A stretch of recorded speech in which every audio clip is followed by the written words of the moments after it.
मत कर ऐसा, ये तू अच्छा नहीं कर रही है मेरे साथ। और बेटा तू तू चुपचाप खड़ा होकर सारी बातें सुन रहा है। तू बोल ना अपनी भाभी से, ये क्यों कर रही है ऐसा।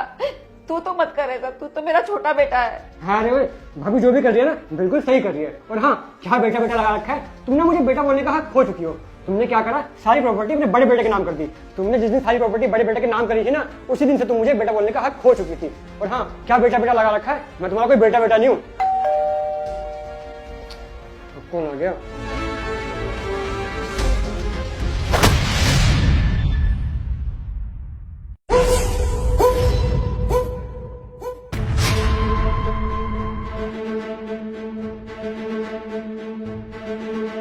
बेटा आ गया तू, अच्छा हुआ तू आ गया वापस।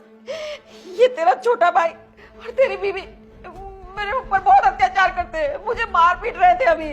जतिन, तुम गए नहीं अभी तक, तुम्हारी बस छूट जाएगी ना, जाओ तुम लेट हो जाओगे। चुप करो शिवानी तुम, और मुझे ये बताओ मेरे पीठ पीछे ये सब क्या चल रहा था। जतिन कुछ भी तो नहीं चल रहा था, तुम लेट हो जाओगे। जतिन तुम्हें जाना चाहिए। अच्छा, तुम और मेरा छोटा भाई मेरी माँ के ऊपर अत्याचार करते रहोगे, उन्हें मारते पीटते रहोगे, और मैं चुपचाप यहाँ से फौज में चला जाऊंगा। जतिन तुम कैसी बहकी बहकी बातें कर रहे हो, वो हमारी मम्मी है और हम मम्मी जी के साथ ऐसे कैसे कर सकते हैं। अरे बस करो शिवानी तुम, और कितना झूठ बोलोगे अपने आप को सही साबित करने के लिए।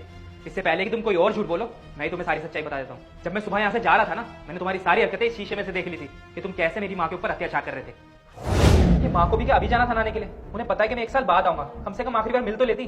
क्या जतिन तुम भी, तुम्हारी नई नई ज्वाइनिंग हुई है और तुम पहले दिन ही लेट कर दोगे तो ऐसे कैसे चलेगा। देखा बहू, मैंने बोला था ना मत कर ऐसा, ऊपर वाला सब देखता है। और देख लो आज वो दिन आ ही गया, ऊपर वाले ने अच्छी सजा दी है तुम दोनों को। जतिन तुम्हारी मम्मी कुछ भी बोले जा रही है, मेरी बात समझने की कोशिश करो। अभी भी तुम अपनी गलती नहीं मान रही हो, उल्टा ऊपर से मुझे सफाई दे रही हो। अरे वो तो मेरी माँ के दिए संस्कार है कि मैं लड़कियों पर हाथ नहीं उठाता, वरना ये जो तुम अपनी दोनों टांगों पर खड़ी हो ना, अब तक खड़ी नहीं रह पाती।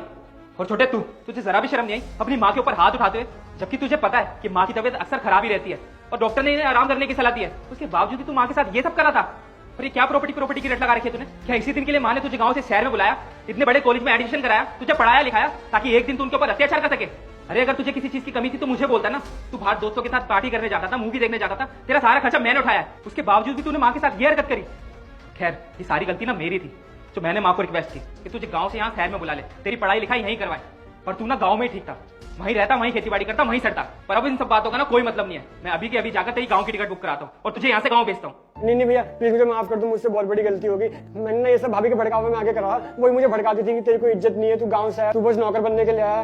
भाभी ने मुझे बताया था कि बड़े भैया ने माँ से बोला था कि भाई को गाँव से ले आओ, यहाँ नौकरी कमी पूरी कर देगा। प्लीज मेरी पढ़ाई में छुड़ाइए, अगर आप मेरी पढ़ाई छुटवा देंगे ना तो मैं कहीं का नहीं रहूंगा, मैं फिर से गाँव में